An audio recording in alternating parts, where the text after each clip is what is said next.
So why are we bringing a TEDx event to New Zealand? We're going to hear from Monique Bradley, who is our Chief Visionary Officer, the one who acquired the license for us to be here and bring people onto the stage. Monique, welcome. Thank you so much, Ruby. It's an honor to be here. I'm so excited. So let's just start from the beginning. So why are we here today? Why did you want to do this? Such a good question. So a little while ago, I'm a member of BNI, which is Business Networking International, and I had to get up and give a 10-minute feature presentation for my chapter, which is what all the members do. And I thought, instead of just talking about the work that I do as a professional speaker or the fact that I'm a speaking coach and I mentor a lot of emerging speakers as well, I thought, you know what? When you share a vision and other people hear it and they start to go, wow, what a cool vision. I want to be part of that. I wonder what can happen. So I thought, for the first time in my life, I'm going to be accountable to myself and I'm actually going to create a vision. So for most of my life, I felt like I floated around like a butterfly, doing whatever needs to be done. Here I can speak and bring energy to these people. Here I can maybe change a life with a story, because that's what stories do. And I thought, you know what, I'm going to make myself accountable to the members of my chapter. And I created this vision. It was my BHAG. And the first part of that was that I wanted to help change 1 million lives by helping activate 1 million people to share their stories. So that was part of the vision. And then I thought, great, what does that actually mean? Well, it means that already I work with a lot of emerging speakers and I work with people who want to become confident as speakers. But I thought, how can I take that to the next level? And so many people had said to me, Monique, will you coach me to become a TEDx speaker? And I thought, well, maybe I can go one better.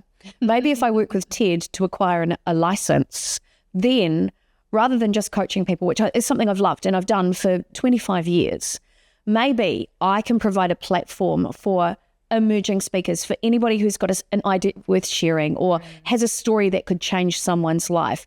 Maybe I could provide a platform for them to have that opportunity to leverage their story, not just to the 100 people in the room or 1,000 people in a room, but to the world. When one person shares a story from one person to another, we change that person's life. We also change our own. Yes, we do. So what happens if 1 million people share their stories? I love it. That's the vision. So that's how it's starting. That's the impact that we're looking to create and that you're looking to create. Now, I know this already, but what I want people to know is that long term, that long road that we're starting now for TEDx Wynyard Quarter. Great question. So according to the TED rules, I can only host a TEDx event in the place where I live. So my goal will be to work with people around the world to help them become TEDx licensees. And, there's a lot of vetting that goes into it. When you're putting together your pitch to get a TEDx license, there's a really big process. And the TED team are incredible at working through that process with you. So it's about now basically establishing global leaders who want to do the same thing that I want to do, which is give people a platform to share their ideas. The one thing I know to be true is that the world is very noisy. This is about attention economics. It's about, if we're going to share content, let's make it meaningful. Let's make it purposeful, because people get lost down these rabbit holes of truths and ideas that can actually negatively impact us. So my goal is to provide these spaces and these places for people to share content that will change lives, that is meaningful, so that the time that we're spending on these platforms looking at content will positively impact our lives. That's the vision. So while I'm starting here in Wynyard Quarter, there is a much bigger vision at play, and I'm already starting to speak to people around the world who want to become leaders in their area and provide that platform too. So it's a really exciting opportunity. Amazing. Putting that energy out there. As a coach, one of the things that you help people with is putting them at ease and getting them to the place that they need to be their true authentic self. So there's going to be people watching this right now going, oh, maybe I'm not ready yet. Maybe I'm to this or I'm to that, and making excuses. What would you like to say to those people? There is no right time to get started. Now is the only time that we have. There's a lot of people who are held back because they think that their story isn't interesting, or they think that their story is the reason why they can't be successful, or why they can't lead, or they can't put themselves out there. Your biography is not your destiny. It is a tool that you can use to potentially transform your own life and the lives of someone else. That is the greatest gift that we can give the world. So when we get in the way of sharing our story or sharing our knowledge, we're depriving somebody else from having a life-changing opportunity. And I think, why would you do that? Why would you do that? Yeah. So I would encourage every person, if you have an idea and you've been sitting on it for 15 or 20 years, this is part story. Story is the way that we connect and how we build meaningful relationships through keynote speaking. But it's got to be about that idea. What is that one seed of an idea that you know could flick on the light bulb for someone else? That's what we're looking for. That's what will create impact. So why hide that idea when you know you could change your life? 100%. It comes back to how you want to operate in this world. It comes back to the legacy you want to leave the world with as well. I love that word, legacy. Legacy is about, what you leave, behind, or what you give to others to then carry forward, right? It's that passing of the note, passing of the baton to the next person. Okay, we're doing something quite different with the way that we've laid out the day. We have categories. This is something that's not really been trialed or done before. Tell me a bit more about the categories. Well, when people read the brief of what we're looking for, they'll see the types of the type of lens that we're looking at TEDx Wynyard Quarter through. So the history of TEDx, particularly of Wynyard Quarter, is that Wynyard Quarter was a home of or a symbol for transformation. So it used to be an old dockyard, and now it's the home of, you've got communities of people living there. It's the home of innovation. It's a symbol of transformation. The image that I have in my mind is that the way that we work has changed. We've seen that through COVID. Yeah. How do we regenerate the way that that work will become?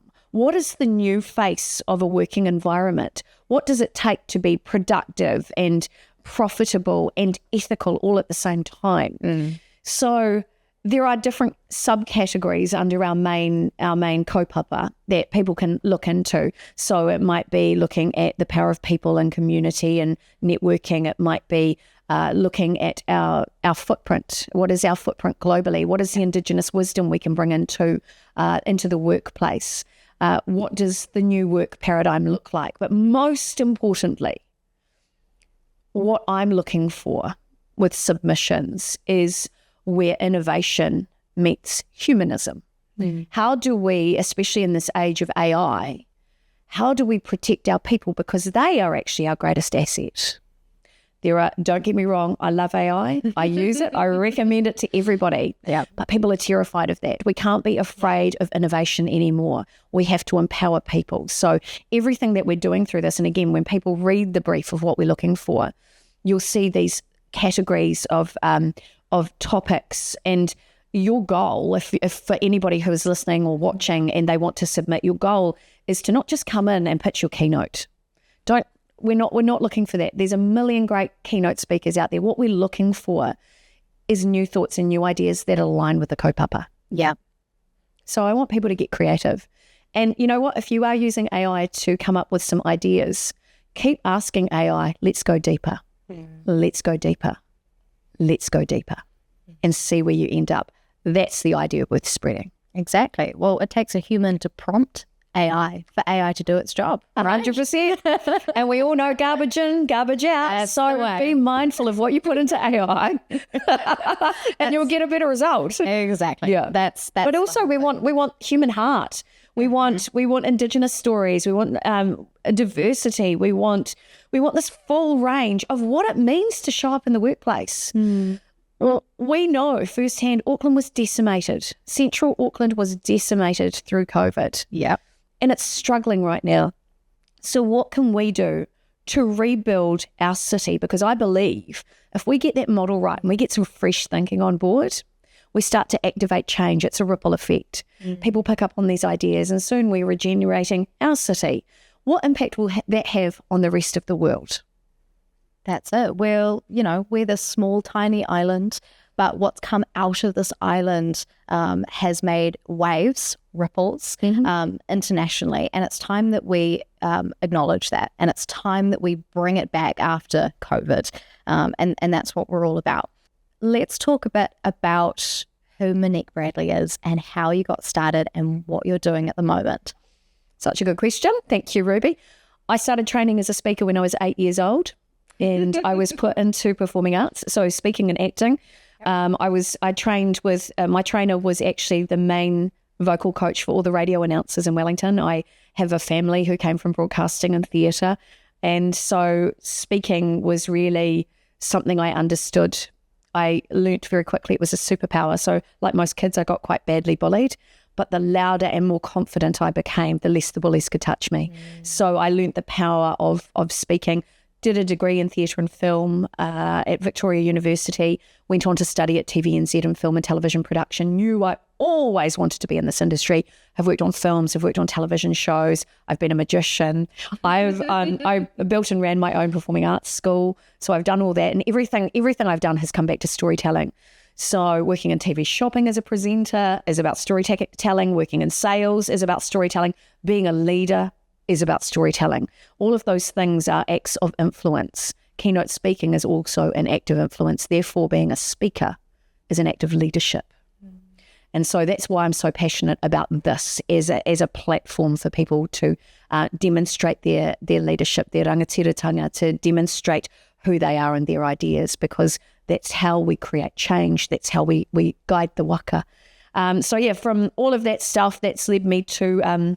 I was in digital marketing, and in 2022 I lost two brothers 3 weeks apart, and I was mortified to hear at their tangi more about them and their stories than I knew about them in real life. So I pivoted out of digital marketing and on-camera content into becoming a full-time speaker, and realised just how passionate I was about it and how I wanted to empower other people to become speakers as well. I was the first in New Zealand, potentially in the world, to do a master's in creative practice. There we go. Through Unitech on what it takes to create co-presence with an audience. So the first to do anything around keynote speaking as a creative practice. And now it's a real honour to be able to sit here and go, great, I now want to provide this platform for others. I know the power that sharing a story and being a speaker has on an audience and on people's lives. And now I want to offer that platform to others. And what's so amazing is that part of this program is we are all volunteers. So I want to be very clear about the fact that I will be coaching people and supporting them, the people that are chosen, I'll be coaching them. I don't get paid to do that. I do that because I believe in this as an opportunity. I believe in TED and what they've done to help everybody with a story and with a message share that on a global stage.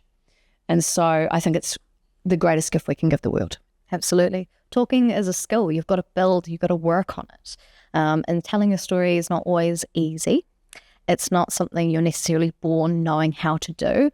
And that's why we're all here. For our people, whether you're in Auckland, whether you're somewhere else, we want to hear from you. So find out more in the details below and see how you can get involved with TEDx Wynyard Quarter, whether you're ready to hit the stage or you're ready to be part of the event and hear live from those speakers and make those connections and tell your story. That's Ruby at TEDx Wynyard Quarter. Ka kite.